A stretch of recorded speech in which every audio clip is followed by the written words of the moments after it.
வீடியோக்குள்ளே போகிறதுக்கு முன்னாடி ஒரு ஆப்பை பற்றி தெரிஞ்சுக்கலாம். App name is Bymode and this video also sponsored by Bymode. பைமோட்ன்றது ஒரு நல்ல grocery, skin care products and hair oil இந்த மாதிரிலாம் நிறைய வீட்டுக்கு தேவையான விஷயங்கள்லாம் இருக்கும்ல, ஸோ அதை வாங்கிறதுக்காகவே இருக்கிறது. இது ஒரு ஷாப்பிங் மாதிரி. இதுலேயே நிறைய பிராண்ட்ஸ் எல்லாம் இருக்குது. ஸோ அந்த பிராண்டை வச்சும் நீங்கள் அந்த ப்ராடக்ட்ஸ் எல்லாமே வாங்கிக்கலாம். அண்ட் டீல்ஸ்ன்னு ஒரு ஆப்ஷன் இருக்குல்ல, ஸோ அதை கிளிக் பண்ணிங்கன்னா இப்போ ஒரு 1000 ருபீஸ்க்கு இருக்கிறது ஒரு 100 ருபீஸ் மாதிரி தருவாங்க. ஸோ இந்த மாதிரியும் நீங்கள் வந்துட்டு டீல்ஸில் போய் பை பண்ணிக்கலாம். இதனால் கண்டிப்பாக நமக்கு யூஸ்ஃபுல்லாக இருக்கும். வெளியில் போய் எந்த ப்ராடக்ட்டும் வாங்க வேண்டிய அவசியம் இல்லை. இதில் ப்ராடக்ட் விற்கிறது எல்லாமே ரொம்ப குவாலிட்டியாக பெஸ்ட்டாக இருக்கும் அண்ட் ரொம்ப பட்ஜெட் ஃப்ரெண்ட்லியாக இருக்கும். அண்ட் ஆல்சோ லிங்க் வந்துட்டு டிஸ்கிரிப்ஷனில் கொடுத்துருக்கேன். கண்டிப்பாக வந்துட்டு மிஸ் பண்ணாமல் பாருங்கள். இதில் நம்மளோட ஃபேவரட்ஸ் ஐட்டம்ஸ் வச்சுக்கலாம். நம்ம ஃப்ரீக்வெண்ட்டாக இப்போ ரீசெண்டாக வாங்கின ப்ராடக்ட்ஸ் என்னென்ன நம்ம தனியாக நமக்குன்னு ஐடி யூஸ் பண்ணி அதை வந்துட்டு ஓப்பன் பண்ணிக்கலாம். அண்ட் அந்த 3 கோடு மாதிரி இருக்கும். ஸோ அந்த ஆப்ஷனை கிளிக் பண்ணி பார்த்தீங்கன்னா ஷாப் பை கேட்டகரின்னு இருக்கும். ஸோ அதில் கேட்டகரைஸ் பண்ணி வச்சுருப்பாங்க. அதை எடுத்து கூட இப்போ ஒரு ரெடி டு குக்குன்ட்டு இருக்குல்ல, ஸோ அது வந்துட்டு ஒரு ரெடிமேட் ஃபுட் ஐட்டம்ஸ் மாதிரி இருக்கும். ஸோ அதை கிளிக் பண்ணி பார்த்தீங்கன்னா அதில் வந்துட்டு நிறைய ஃபுட் ஐட்டம்ஸ் வரும். லைக் ஒரு 5 மினிட்ஸில் குக் பண்ணுற மாதிரி இந்த மாதிரிலாம் இருக்கிற வச்சுட்டு நம்ம வந்துட்டு அது வாங்கிக்கலாம். அண்ட் வீட்டுக்கு தேவையான பொருட்கள் லைக் நைஃபாக இருக்கட்டும், ஏதாவது ப்ரூம் ஸ்டிக்கு, இந்த மாதிரிலாம் மேட்டு, இந்த மாதிரிலாம் நம்ம வந்துட்டு இதில் வாங்கிக்கலாம். ஸோ கண்டிப்பாக வந்துட்டு இது நமக்கு யூஸ்ஃபுல்லாக இருக்கும். லிங்க் டிஸ்கிரிப்ஷனில் கொடுத்துருக்கேன். ஆப் லிங்க் இன்ஸ்டால் பண்ணி யூஸ் பண்ணி பாருங்க. இன்னைக்கு நாம உருளைக்கிழங்கு பட்டாணியை வச்சு ஒரு சிம்பிளான குழம்பு ரெசிபி தான் பார்க்க போறோம். சாதத்துக்கு இந்த குழம்பு ரொம்பவே நல்லா இருக்கும். இட்லிக்கும் சப்பாத்திக்கும் கூட அருமையா இருக்கும். காலையில இட்லிக்கு செஞ்சீங்கன்னா மதிய சாதம், நைட்டு சப்பாத்தின்னு 3 வேளையுமே இதை நாம பயன்படுத்திக்கலாம். 3க்குமே ரொம்பவே நல்லா இருக்கும். முதல்ல ஒரு 1/2 கப் அளவுக்கு காஞ்ச பச்சை பட்டாணிய தண்ணி சேர்த்து ஒரு 6லேருந்து 8 மணி நேரம் நல்லா ஊற விடுங்க. நைட்டே ஊற வச்சா இன்னும் நல்லா இருக்கும். அடுத்து ஒரு 1/4 கிலோ உருளைக்கிழங்க தோலை சீவிட்டு இந்த மாதிரி கொஞ்சம் பெரிய பீசஸா நறுக்கி வச்சுக்கோங்க. அடுத்து ஒரு பேன்ல 1 டேபிள் ஸ்பூன் எண்ணெய் சேர்த்துக்கோங்க. இப்ப இதுல ஒரு பெரிய வெங்காயத்தை நீல வாக்குல நறுக்கி சேர்த்துக்கோங்க. சின்ன வெங்காயமா இருந்தா 2 எடுத்துக்கோங்க. இப்ப இந்த வெங்காயத்தை நல்லா வதக்கி விட்டுக்கலாம். வெங்காயம் நல்லா வதங்கி நிறம் மாறி வரணும். அது வரைக்கும் நாம இதை வதக்கி விட்டுக்கலாம். இப்ப பாத்தீங்கன்னா வெங்காயம் நல்லா வதங்கி லேசா சிவக்க ஆரம்பிச்சிடுச்சு. இந்த அளவுக்கு நல்லா வெங்காயம் வதங்கி செவந்து வந்ததும் இப்ப நாம ஸ்டவ் ஆஃப் பண்ணிடலாம். இது கொஞ்ச நேரம் நல்லா ஆறட்டும். ஆறுனதுக்கு அப்புறமா மிக்சி ஜார்ல சேர்த்து மைய அரைக்க கூடாது. இந்த மாதிரி ஒண்ணும் பாதியமா அரைச்சு எடுத்துக்கோங்க. மைய அரைச்சிட்டீங்கன்னா உங்களுக்கு டேஸ்டே மாறி போயிடும். அதனால கண்டிப்பா ஒண்ணும் பாதியமா அரைச்சும் அரையாமலும் எடுத்து வச்சுக்கோங்க. இது அப்படியே இருக்கட்டும். அடுத்து ஒரு குக்கர்ல 3 டேபிள் ஸ்பூன் எண்ணெய் சேர்த்துக்கோங்க. இப்ப இதுல ஒரு சின்ன துண்டு பட்டை, 2 கிராம்பு சேர்த்துக்கோங்க. ஒரு பிரிஞ்சி இலை சேர்த்துக்கலாம். அடுத்து இதுல 1 டேபிள் ஸ்பூன் இஞ்சி பூண்டு விழுது சேர்த்து நல்லா கலந்து விட்டுக்கோங்க. இஞ்சி பூண்டு விழுது டைரக்டா எண்ணெயில சேர்க்கறதுனால நமக்கு நல்லா அடிப்பிடிக்கும்.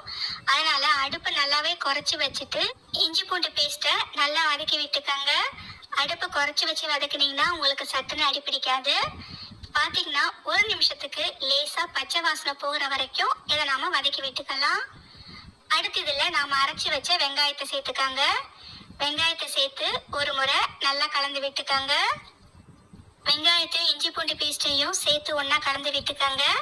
ஏற்கனவே வெங்காயத்தை வதக்கி தான் அரைச்சிருக்கோம். அதனால அடுத்து உடனே கருவேப்பிலை சேர்த்துக்கலாம். கூடவே 3 பச்சை மிளகாயை கீறி சேர்த்துக்காங்க. 2 பெரிய தக்காளியை நறுக்கி சேர்த்துக்காங்க.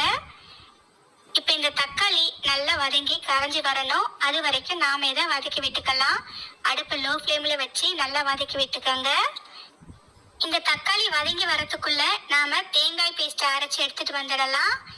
இந்த தக்காளி வதங்கும் போதே லேசா இடிச்ச சோம்பு கொஞ்சமா சேர்த்துக்கோங்க. 1/4 ஸ்பூனுக்கும் கொஞ்சமா சேர்த்துக்கோங்க. அதிகம் சேர்க்க கூடாது. கூடவே கொஞ்சம் மஞ்சள் தூள். இப்ப இது எல்லாமே சேர்ந்து நல்லா வதங்கி கரையட்டும். அதுக்குள்ள நாம தேங்காயை அரைச்சி எடுத்துட்டு வந்துடலாம்.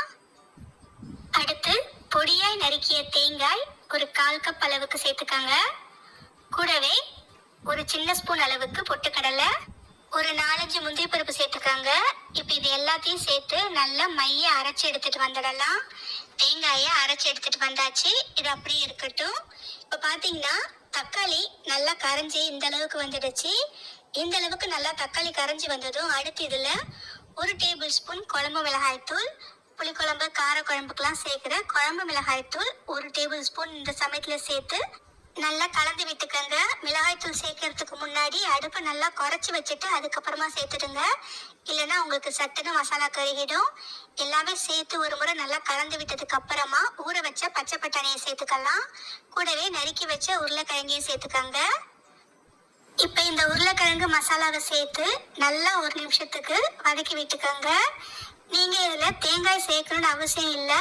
இந்த சமயத்திலேயே தேவையான அளவு கொஞ்சமாக தண்ணி சேர்த்து கொதிக்க வச்சாலே உங்களுக்கு நல்லாயிருக்கும். தேங்காய் சேர்க்கும் போது இன்னுமே டேஸ்ட் நல்லாயிருக்கும். அதுக்காக தான் தேங்காய் சேர்க்குறோம்.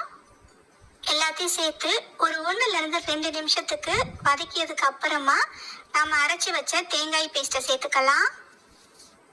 கூடவே 1 கப் அளவுக்கு தண்ணி சேர்த்துக்கங்க. எல்லாத்தையும் சேர்த்து ஒரு முறை கலந்து விட்டுக்கலாம். இப்போ பார்த்தீங்கன்னா குழம்பு நமக்கு நல்லா கெட்டியாக இருக்குது. அதனால இன்னும் கூட கொஞ்சம் தண்ணி சேர்த்து கலந்து விட்டுக்கோங்க. இந்த குழம்பு ஆறுனதுக்கப்புறம் இன்னுமே கெட்டியாகும். அதனால அதுக்கு ஏற்ற மாதிரி நீங்கள் தண்ணி சேர்த்துக்கோங்க. இப்போ பார்த்தீங்கன்னா இந்த குழம்பு கொஞ்சம் கெட்டியாக இருக்கிற மாதிரி தான் இருக்குது. தேவைப்பட்டால் நீங்கள் இன்னும் கூட கொஞ்சம் தண்ணி சேர்த்து கலந்து விட்டுக்கோங்க. அடுத்து தேவையான அளவு உப்பு சேர்த்துக்கோங்க. இப்போ நீங்கள் இப்படியே ஓப்பன் பண்ணி வச்சு அடுப்பை மீடியம் ஃப்ளேமில் வச்சு ஒரு 10 நிமிஷத்துக்கு கொதிக்க வச்சேன்னா உங்களுக்கு சட்டுன்னு குழம்பு ரெடி ஆகிடும். ஆனால் நான் இன்னைக்கு குக்கரை மூடி போட்டு 1 விசில் விட போகிறேன். அந்த மாதிரி செய்யும்போது இன்னுமே நமக்கு சீக்கிரம் ரெடி ஆகிடும். எப்படி செஞ்சாலும் டேஸ்ட் நல்லா தான் இருக்கும். அதனால் உங்கள் வசதிக்கு ஏற்ற மாதிரி நீங்கள் செஞ்சுக்கோங்க. இப்போ இதை குக்கரை மூடி போட்டு 1 விசில் வேக வச்சு எடுத்தாச்சு. குக்கர்லேருந்து ஸ்டீம் இறங்கினதுக்கு அப்புறமா தேவையான அளவு கொத்தமல்லி இலை சேர்த்து கலந்து விட்டுக்கோங்க. அவ்வளவுதான், ஒரு சூப்பரான பட்டாணி உருளைக்கிழங்கு குழம்பு ரெடி ஆயிடுச்சு. இது சுட சுட சாதத்தோட ரொம்பவே நல்லா இருக்கும். இட்லிக்கும் ரொம்பவே அருமையாக இருக்கும். சப்பாத்திக்கும் சாப்பிட்லாம், தோசைக்கும் சாப்பிடலாம்.